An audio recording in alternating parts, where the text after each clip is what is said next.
Aujourd'hui, je vais partager avec vous un souvenir parce que hier, j'étais en train d'effeuiller du coriandre, hein, vous savez, feuille par feuille.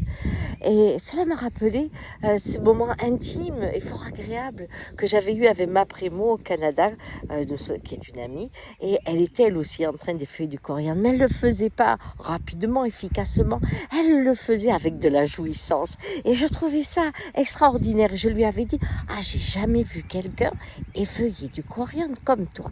Il y a un plaisir, il y a une délicatesse. Ma parole, je lui dis, tu es en train de t'unir à l'esprit du coriandre. Elle me dit, c'est tout à fait ça, et elle éclate de rire.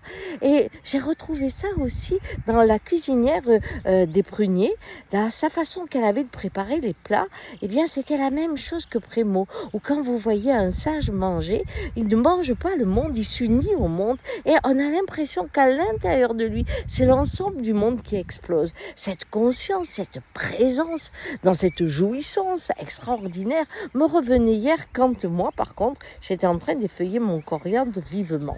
Et je me suis dit, mais Gisèle, est-ce que ça t'arrive à toi de ne pas avoir plutôt l'attitude, quand tu es heureuse, d'être comme un chien, c'est-à-dire de manger 10 fois trop vite? Eh bien, ça m'arrive, oui. Et peut-être que ça vous est arrivé.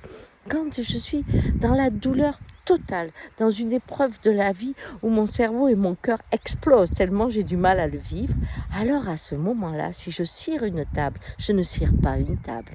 Je suis en train de faire corps avec la cire, le bois et le geste qui protège, qui nourrit, qui fait briller, qui fait passer les choses. Mais quand je prépare une ratatouille, alors à cette époque-là, si je suis dans la douleur, je la fais en tout petit morceaux.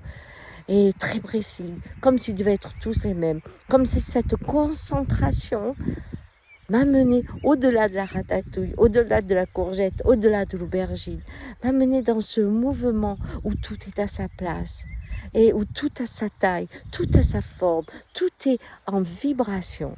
Et c'est là où je sais faire ce que ma Primo sait faire sans avoir la douleur, et ce que certains sages, ou vous-même, si vous faites de la méditation, pouvez faire quand la joie est là, de pouvoir à un moment suspendre le geste et le mettre au-delà du cœur, dans le mouvement de la vie qui vous offre le bonheur. Ciao!